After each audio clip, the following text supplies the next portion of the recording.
This is my first night on my own as a full-timer. And I knew I was going to be working night calls. I knew it. I just like, let me be working overnight. But it's okay. God is good. He has blessed me with the ability to be able to sustain myself and my daughter in a lifestyle that I would have never even thought I'd be able to do on my own, but I can do it on my own. On my own, like not co-parenting, not getting no what's those child support checks. I don't do that. We don't get that. This is on my own. God has really done something for us. So I'm working this night car, and a lot of thoughts is running through my mind, which is what happens when I'm driving late at night and not too many people are getting on my bus. So I'm thinking about, why do people choose regular and basic people to spend a lifetime with when they don't really give them that oomph, that passion, that desire to go for their dreams, and they allow them to settle in complacency? So I was wondering, I was like, well, is that because in our communities, in our neighborhoods, we get a lot of hurt, pain, anger, anguish, anxiety, disappointment, unfair treatment, that it teaches us to settle and to just go for the sure thing instead of the thing that could cause us to make our wildest dreams come true, right? Because usually the thing that's going to cause our wildest dreams to come true is something that is going to cause us to have to work a little bit. Like, it's not going to be easy. And so because we're so used to the struggle and the hardship, we don't want something that's going to make us work. We rather have that little easy something or other that's just going to make everything easy for us. So I get to thinking about when I was younger. My mother never let me have no boyfriend growing up. She was so strict. But I moved to Boston, and I was 17, almost 18, and I met this guy. In fact, one of my new friends in Boston was like, that's so-and-so, so-and-so. Oh my God, so-and-so, so-and-so was so fan. Oh my God, he looked like LL Cool J with the lips to match, and he was always licking her. I was like, oh, he was so fat. And he was not American, so he had this beautiful accent. It would only come out when he was talking to his little sisters. So I'd be on the phone with him, and I just hear that accent come out sometimes. I'd be like, oh, I'm melting. Well, we were Jehovah's Witnesses, so the way Jehovah's Witnesses date is just like totally different. It's like, okay, I'm going to introduce you to my mom and dad. You're going to have to go out in service with them, knock on doors with my mother and my stepfather at the time. And they were going to have to say whether you were approved or not. And after that, we could kind of like hang out as long as other people were with us, or we were like in a public place. So me and him always had like our friends with us, and we go see like 2 or 3 movies a weekend, because I was a baller. And I always had a whole bunch of money back then at 17. I worked a lot, and I had some other money, so I could do that.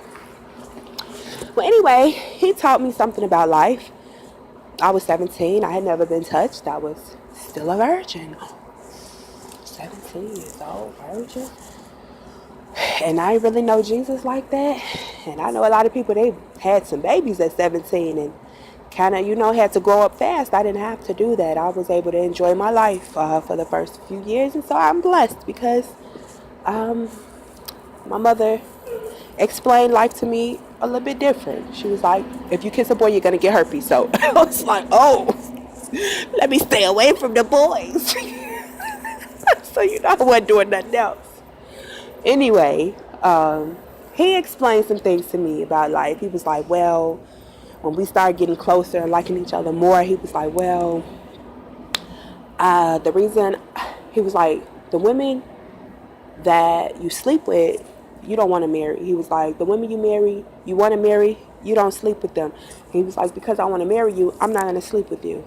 So here I am at 17, 18, probably by this time, understanding that when a man values you, he's not going to try to disgrace you, or it's not about the physical feeling. Well, that was his mindset. That was his mentality.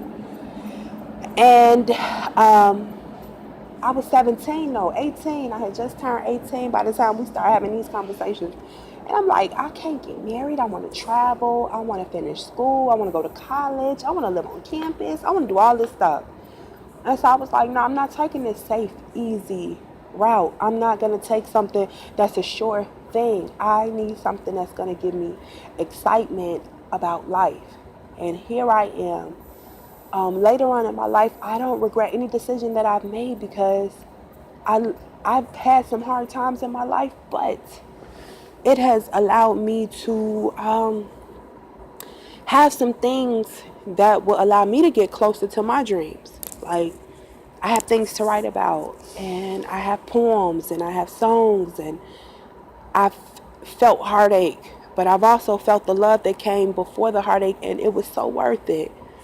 And I don't know if I could just encourage you for a second, like, you don't have to settle for regular and basic. You don't have to settle for that easy thing, that person that's doing the right things, that everybody's doing what they're doing. Like, okay, this is what I'm supposed to do. I'm supposed to do this and that and this.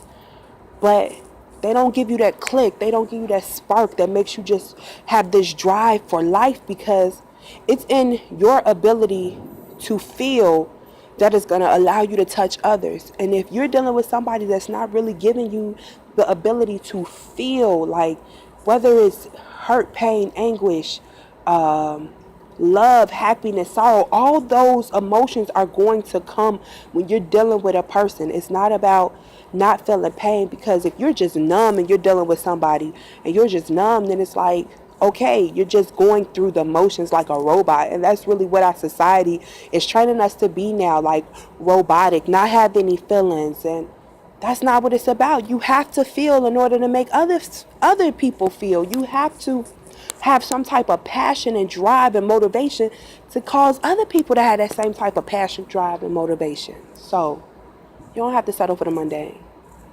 You don't have to settle for the regular. Like,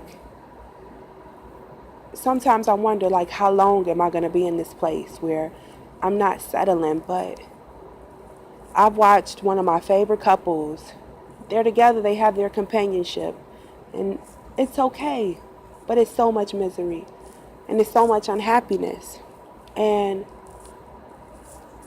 I would rather have something that makes me want to just live and feel and forgive and be touched, so I can use my gifts to touch the rest of the world, than to have something that's just going to have me complacent and doing something like driving this bus for the rest of my life. Like, yeah, this might be a stepping stone, but I could easily get stuck on this bus and never do what it is I'm called to do, because I'm stuck in a temporary assignment that I've made permanent, because I'd rather be complacent and comfortable than to be uncomfortable and go with what drives me and what pushes me past my limits, what makes me want to be better. So we've all had experiences in our lives that have hurt us or caused us to feel some type of way. But you can make that situation help you to be better, or you could be bitter. And in bitterness, you kind of are rooted in being stuck. Like, you're stuck in that place of bitterness, regret, anger. You could be bitter or you could be better. Me, I'm choosing to be better. I don't know how it's going to happen. I don't know when it's going to happen. But I know I'm believing that it's going to happen, and I'm not stopping until it happens. So keep on pushing, keep on moving, keep on striving, keep on growing. Stay motivated, stay encouraged. Walk in love and pursue peace. Love y'all.